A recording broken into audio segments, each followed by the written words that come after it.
Assalamualaikum warahmatullahi wabarakatuh. Waalaikumsalam warahmatullahi wabarakatuh. Selamat pagi anak-anak. Pagi Ibu.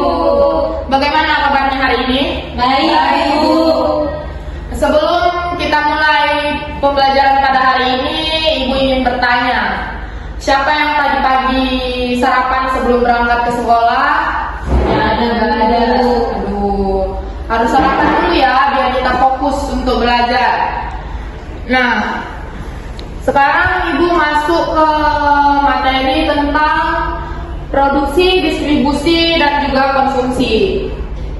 Anak-anak coba bayangkan petani yang bekerja di sawah setiap hari, menanam, merawat, dan menjaga padinya. Menurut kalian, petani itu menghasilkan apa? Uang. Enggak menghasilkan tanaman yang ditanam. Ya, betul. Nah, kegiatan menghasilkan itu kegiatan menghasilkan dan membuat barang itu disebut produksi. Jadi, produksi adalah kegiatan menghasilkan barang atau jasa.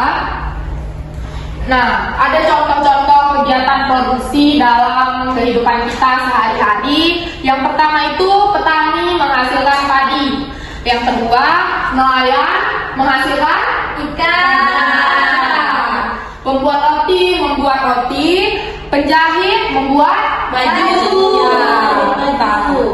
Ini merupakan contoh kegiatan produksi. Nah, sekarang Ibu mau bertanya, jika ada orang yang membuat meja dan kursi itu disebut dengan kegiatan produksi.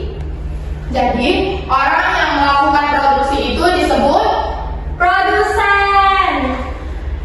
Yang kedua itu ada distribusi. Sekarang kita lanjut ya. Setelah padi dipanen, apakah padi bisa langsung berada Di mana ya anak-anak? padi dipanen, apakah padi langsung sampai ke rumah kita? Tidak. Ya, tentu tidak ya.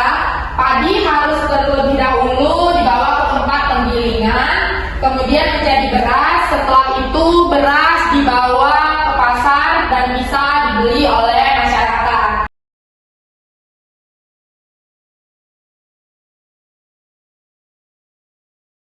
Setelah itu, barang harus disalurkan kepada masyarakat. Kegiatan itu disebut dengan kegiatan distribusi. Kurir dan supir truk termasuk salah satu pelaku Nah, distribusi. kegiatan menyalurkan barang dari pembuat kepada pembeli disebut distribusi ya. Mari kita ucapkan bersama-sama, distribusi adalah kegiatan menyalurkan barang dari produsen kepada konsumen. Yuk. Distribusi adalah kegiatan menyalurkan barang dari produsen kepada konsumen. Nah, dari penjelasan Ibu tadi, coba sebutkan contoh distribusi.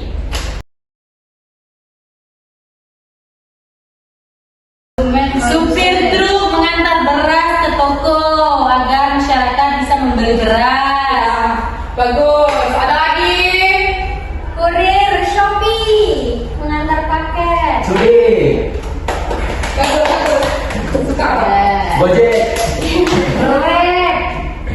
Sekarang kita masuk ke bagian terakhir, yaitu konsumsi. Setelah beras sampai ke rumah, Ibu memasaknya menjadi nasi.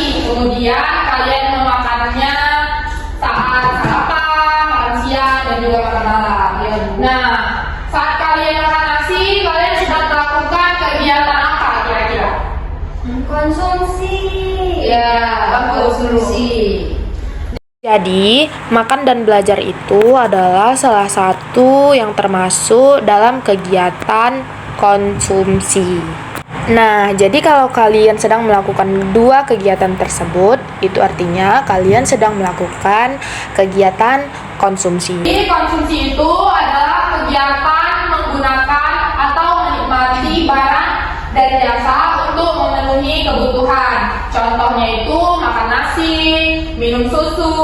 menggunakan buku untuk belajar, memakai tas ke sekolah. Orang yang melakukan konsumsi disebut konsumen. Anak-anak, hari ini kita sudah belajar bahwa produksi adalah kegiatan menghasilkan barang atau jasa. Distribusi adalah kegiatan menyalurkan barang dari produsen kepada konsumen, dan konsumsi adalah kegiatan menggunakan barang atau jasa untuk memenuhi kebutuhan. Mulai sekarang, ketika kalian makan, minum, atau menggunakan barang, kalian bisa mengingat bahwa barang tersebut telah melalui proses produksi, distribusi, dan juga konsumsi. Jadi di sini Ibu akan menampilkan sebuah video pembelajaran tentang kegiatan produksi, distribusi, dan juga konsumsi. Nah, baik, ini videonya. Pernahkah kalian berpikir, dari mana makanan yang kita makan, pakaian yang kita pakai, atau barang yang kita gunakan, ternyata semua itu benar kegiatan ekonomi. Yuk kita mulai belajar. Kegiatan ekonomi adalah semua aktivitas yang dilakukan manusia untuk memenuhi kebutuhan hidupnya. Misalnya bekerja, berdagang, membeli makanan, dan menggunakan barang yang kita perlukan. Kegiatan produksi adalah kegiatan menghasilkan barang atau jasa. Contohnya, petani menghasilkan padi, nelayan menghasilkan ikan, dan pengrajin membuat kerajinan tangan. Setelah barang diproduksi, barang harus disalurkan kepada masyarakat. Kegiatan ini disebut distribusi. Pedagang, kurir, dan sopir truk termasuk pelaku distribusi. Kegiatan konsumsi adalah menggunakan barang atau jasa untuk memenuhi kebutuhan. Saat kalian makan di kantin atau menggunakan buku pelajaran, kalian sedang melakukan kegiatan konsumsi. Produksi, distribusi, dan konsumsi saling berhubungan. Barang yang dibuat produsen disalurkan distributor, lalu digunakan oleh konsumen. Di sekitar kita banyak contoh kegiatan ekonomi. Di pasar ada pedagang yang menjual barang, pembeli yang membeli kebutuhan, dan petani yang memasok hasil panennya. Tahukah kalian, di balik setiap makanan yang kita makan, pakaian yang kita pakai, dan barang yang kita gunakan setiap hari, ada banyak orang yang bekerja dengan penuh semangat. Ada petani yang menanam, ada pedagang yang menyalurkan, dan ada masyarakat yang memanfaatkan hasilnya. Semua saling terhubung dalam sebuah perjalanan yang disebut kegiatan ekonomi. Produksi, distribusi, dan konsumsi bukan hanya tentang barang dan uang, tetapi juga tentang kerjasama. Sekarang kita sudah belajar tentang kegiatan ekonomi masyarakat. Ingat ya, kegiatan terdiri dari produksi, distribusi, dan pelajaran berikutnya. Nah, jadi itu pembelajaran hari ini. Semoga bisa bermanfaat bagi anak-anak semua. Ibu tutup dengan Assalamualaikum warahmatullahi wabarakatuh.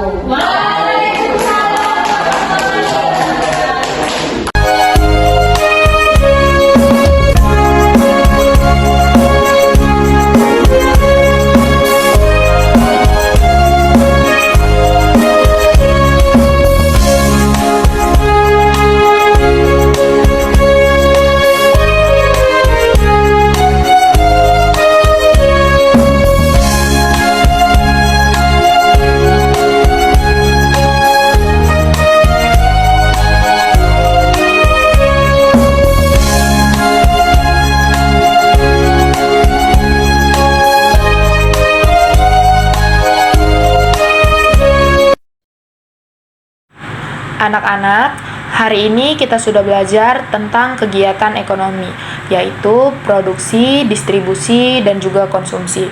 Produksi adalah kegiatan menghasilkan barang atau jasa, misalnya petani menanam padi dan penjahit membuat pakaian.